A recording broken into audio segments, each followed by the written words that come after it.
আসসালামু আলাইকুম, কি অবস্থা তোমাদের? আরেকটা ত্রিকোণমিতিক ম্যাথ নিয়ে চলে আসছি।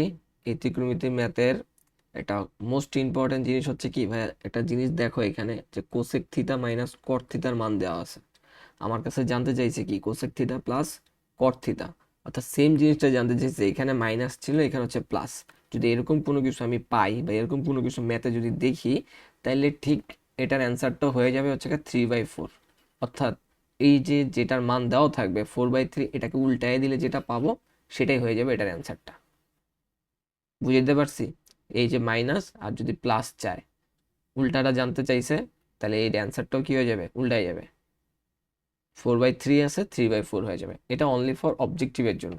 কিন্তু এই ম্যাথ যদি সাবজেক্টিভে আসে তাহলে কি করব, সেই সলভটা আমি এখন একটু দেখাই দিচ্ছি। সাবজেক্টিভে আসলে এটা হচ্ছে আমি কিভাবে সলভ করব। তো আমরা একটা ফর্মুলা জানি, সেটা হচ্ছে কোসেক আর কট রিলেটেড একটা ফর্মুলা আমরা জানি। ফর্মুলাটা হচ্ছে গিয়া cosec square theta equal 1 + cot square theta. এরকম একটা ফর্মুলা হচ্ছে আমরা আগে থেকে জানি, জানি কি না? আচ্ছা, যদি এরকম ফর্মুলা জানি না থাকি, তাহলে এই ফর্মুলা থেকে আমি এই জিনিসটা লিখতে পারি কিনা ভাই, একটু দেখো তো। কোসেক স্কোয়ার থিতা, এই কটটাকে আমি জাস্ট এই পাশে নিয়ে আসলাম, ইকুয়াল সাইনের এই পাশে, তাহলে হয়ে যাবে কট স্কোয়ার থিতা ইকুয়াল কি হয়ে যাবে, ইকুয়াল হয়ে যাবে 1।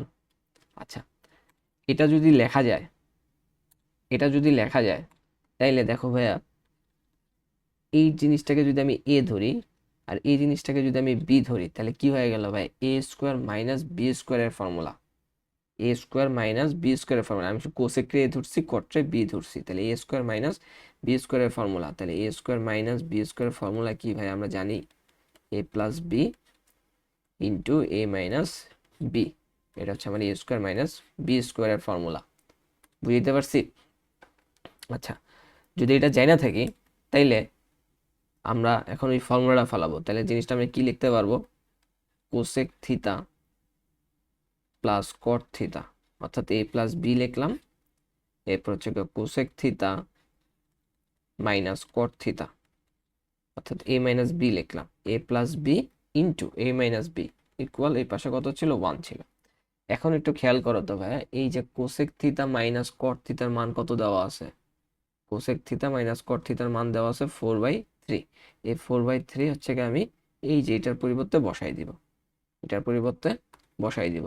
তাহলে কি হবে, তাহলে হবে যাবে হচ্ছে কোসেক থিতা প্লাস কট থিতা, এটা থেকে যাবে।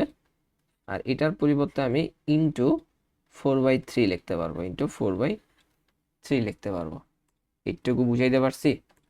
আচ্ছা, তাইলে এখন কোসেক থিতা প্লাস কট থিতা, সরি ওই পাশে কিন্তু 1 হবে, 0 লিখে ফেলছে, এটা কিন্তু 1 হবে, 1 হবে। আচ্ছা, cosec theta plus cot theta equal, এই যে এখানে গুণাকারে আছে 4/3টা, এখানে গুণাকারে আছে, আমি যদি ওই পাশে পাঠাই দেই তাহলে কি হয়ে যাবে ভাইয়া, ভাগ হয়ে যাবে, ভাগ হয়ে যাবে। 1/4/3, 1/4/3।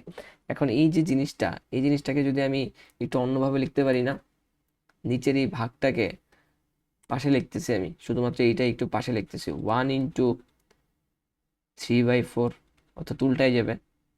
তাহলে 1-এর সাথে 3/4 গুণ দিলে কি হবে, 3/4ই থাকবে। তাহলে আলটিমেটলি এত কিছু আমার লেখার দরকার নাই, আমার হয়ে যাবে হচ্ছে গিয়ে 3/4। তাহলে কোসেক থিটা প্লাস কট থিটার মান কত পেলাম, হচ্ছে 3/4। এটা হচ্ছে আমাদের অ্যান্সার, যেটা জানতে চাইছিল আর কি। ঠিক আছে? আচ্ছা, শুরুতে এটাই বলছিলাম, যেটা হচ্ছে হয়তো যদি অবজেক্টিভে আসে আমি চোখ বন্ধ করে 3/4 দিয়ে দিব, কোনো কথা নাই। কিন্তু যদি আমার সাবজেক্টিভে আসে, অর্থাৎ 2 মার্কের অথবা 4 মার্কের কোশ্চেনে আসে, তাহলে ডেফিনেটলি আমাকে এভাবে করতে হবে আর কি। ঠিক আছে? আচ্ছা, তো এই হচ্ছে আজকের ম্যাথ। হোপফুলি তোমরা আহ, আমার ফেসবুক পেজ এবং ইউটিউব চ্যানেলে সাবস্ক্রাইব করে রাখছো, এরকম আরো নতুন নতুন ভিডিও পেতে সাথে থাকো। আল্লাহ হাফেজ।